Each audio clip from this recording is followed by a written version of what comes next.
What's up, guys? It's Ethan with Three Line Sports. Today I wanted to do a recap of a game that happened not last night, but the night before last, and that's the Bucks versus the Hawks, Game One of the Eastern Conference Finals.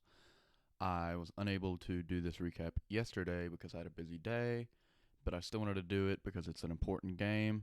It's a surprising game, interesting game, so I wanted to get around to it. I'm not going to be doing one for the Clippers Suns Game Three because it was a travesty. That game was ridiculous. I didn't get to watch much of it, but because I was out and about. But I checked out the scores all night and watched the stats. Then I ended up catching a little bit of the end of it, and it looked pretty rough for the Suns. So, you know, I'm not going to be covering that one. Not because I don't cover the Clippers, just because I didn't watch enough of the game to really feel confident about talking about it. But I did watch this game. I watched the whole game.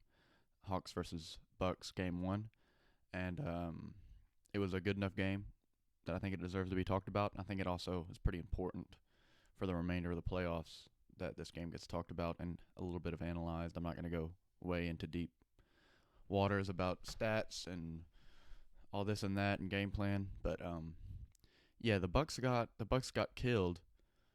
Not in that the game was like a crazy blowout or anything, but they just all night that the Hawks seemed to be the winner of this game from the very get go. Even though the Bucks were winning at halftime, I believe. Yeah. Um. I thought the Hawks were gonna win it. I thought the Bucks were gonna win this game by a blowout in Game One. So when I saw that it was close, I was like, I think the Hawks are gonna win if this game stays close. Uh, Trae Young went crazy in the third quarter. He played good all night, but especially the second half was when he really showed up and put the Hawks above the Bucks. Listen, the Hawks are.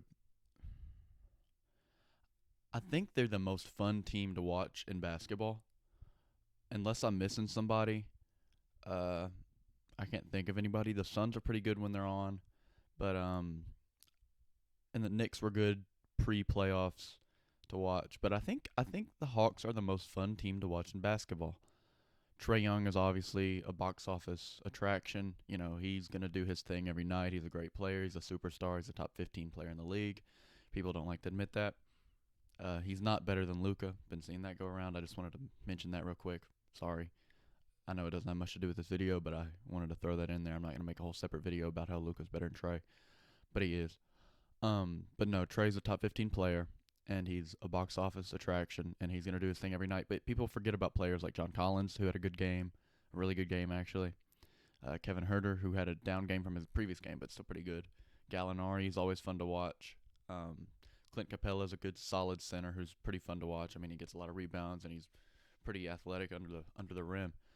It's a really fun team to watch. Lou Williams, a guy who's been known to be one of the most fun guys to watch in the league for years now. He's on the Hawks now.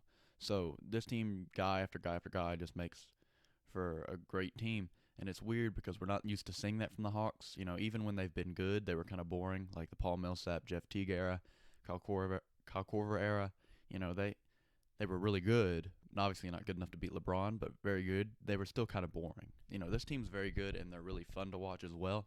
And I hope they stick. I hope they stick together. Actually, hope they get more players. I'm not. I sound like a Hawks fan right now. I'm not. In fact, I really don't like the Hawks all that much as a team. You know, just because I not always been the biggest Trae Young supporter. I think the jump into people to draw fouls crap is boring. I mean, if anything's boring about this team, it's that style of offense, and I don't blame Trae for it. That's a league thing, and they're going to change it next year. But that's the only thing that I don't really like about the Hawks because for he hasn't done it as much in the playoffs. He still does it, but in the regular season, it was non-stop. Um, as far as this game goes, the Bucks got beat because of coaching. Yeah, Mike Budenholzer has shown that he can't make adjustments in the playoffs. He's shown that for years now. I think that's why the Bucks have gotten nowhere. They get to the conference finals, they can't make it to the finals because by the time they get to the conference finals, every team has seen them. So whoever they're going to play knows how they're going to play, and they're not going to change it because Budenholzer just doesn't change stuff. So they're playing drop coverage against Trae Young, who is either A, going to shoot a deep three on you, or B, going to shoot a floater on you. Neither of which drop coverage is going to help Brook Lopez out there, he's a non-factor when Trae Young drives or when Trae Young's behind the three-point line. Bobby Portis was slightly better because he's a little quicker, but still pretty bad. Um, the switching of every single screen is ridiculous. Drew Holiday is the best on-ball perimeter defender. Him and Ben Simmons, I'd say, in the league, and he's the best definitely for small guards like Young. And yet, every time a screen came onto him, he would switch. They'd switch, and Trae Young would end up getting guarded by. I mean, he was getting guarded by Bobby Portis a couple times, Brook Lopez a couple times. I mean, not all the time, but he got guarded. There was a ton of times when Pat Connaughton was on him, and Pat Connaughton's not a horrible player, but he's not great by any means. He should never be guarding Trae Young. If you have Drew Holiday and Giannis Antetokounmpo on the floor, Trae Young should never be guarded by anybody but those two players. Unless it's absolutely out of your hands, those two players should be on Trae Young every single play that he has the ball. And what it resulted in was the switch came and it was late over and over and over again. And Trae Young hit three after three after three. The one big moment was when Drew Holiday actually didn't even get screened. He just kind of got his ankles broken and slid past John Collins' screen that he was setting. And Trae Young just sat there behind the three with no one within 10 feet of him for like 10 seconds. Did a little shimmy with his shoulders and shot a three and made it as Bobby Portis ran out while staring at him. It's ridiculous. The Bucks are never going to win against a guy like Trae Young playing like that. They can win pretty easily against a guy like Trae Young if they play correctly because he's an undersized guard against one of the best undersized guard defenders in the league as well as one of the best help defenders in the league. Why aren't we playing Giannis at the 5? Huh? Bobby Portis and Brook Lopez are not going to help you at all in this series at the 5.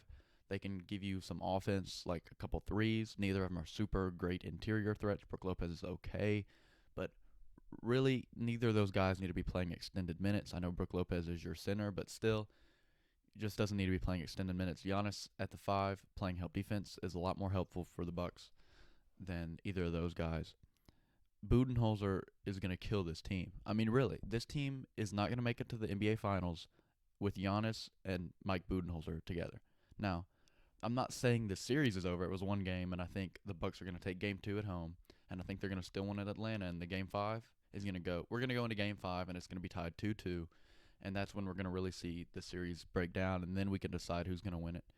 But if Atlanta wins the next game in Milwaukee, it's over because Milwaukee, even if they steal a game in Atlanta, the Hawks aren't going to drop both in Atlanta. It's going to be 3-1, and I just don't see a team.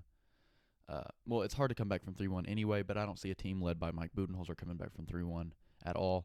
So, the Bucks, this as far as the series being over, it's not, but the next game is still a do-or-die game. If they lose the next game, I'm ready to declare it over. And I came into this saying the Bucks would win in 5. Not so sure anymore, not just because the Hawks won, but just because of how bad the Bucks' game plan was. If the Hawks just won because they were purely making more shots and playing better, then I think it's still up in the air. Every team's going to have bad games, even though you don't want those bad games to come in the conference finals. But they didn't win because of that. They simply won because of the Bucks' defensive scheme. It was ridiculous. It was awful. Mike Budenholzer needs to be reprimanded by literally everybody in the Bucks organization for doing this every single year. It's getting ridiculous. Giannis had a great game. Drew Holiday had a great game, both offensively. Chris Middleton did not. He had a pretty bad game offensively. They're going to need more from him. You really shouldn't lose if Giannis and Drew Holiday both have 30-plus point games. You really shouldn't lose. So I guess Chris Middleton kind of could have taken a break there and been like, well, we shouldn't lose if both of these guys are dropping 30. But it is a conference finals game, so it would be nice if, all three of them drop 30, then they're definitely not losing. Chris Middleton is their shot maker. Giannis is their star. Drew Holiday is their third option. But Chris Middleton's their shot maker. If they need someone to take a 3 at the end of a game, it's going to be Chris Middleton, which has always been iffy for the Bucks because he's not a superstar guy. You want your superstar to be taking that shot, but Giannis just – why do I keep saying Giannis? Giannis just can't take that shot. And so Chris Middleton is their shot maker, and they ask him to take hard shot after hard shot. And he needs to drive to the rim more and get his opportunities when he can instead of taking fadeaways to the side and out of bounds and all this and that. He just doesn't take efficient shots, and he makes a lot of them, but in this game he did not make enough to get them over the edge. it was just a confusing game from the Bucks. It was a great game from the Hawks. Um, again, John Collins had a great game. John Collins and Trae Young's pick and roll and lob threat options are just crazy. That one lob off the backboard was one of the best I've ever seen in the playoffs. And then if they're trying to shut down Collins, he just hits Capella. So there's really no stopping the lob, especially if you have an undersized center. So like if you're playing Giannis at the 5, that lob's probably going to come more often than not. But in the end, you give him that lob over giving him the 3, because the 3 is one more point. And Trae Young can make those all day long. We saw that. He nearly dropped 50 in game 1, and he's like, 22? So, this series is going to move. Right now, it's definitely in the favor of the Hawks, but I think it's going to move to an even series going into game 5, and then we can really determine who's going to win. But until then, the Bucks got some serious game planning to do, because if they come into game 2 playing like how they did in game 1, then they will be screwed. That's it for the video. Make sure you like, subscribe. It goes a long way. And I'm going to keep trying to pump these out as far as game recaps as long as I watch the game. So thank you, and I'll see you next time.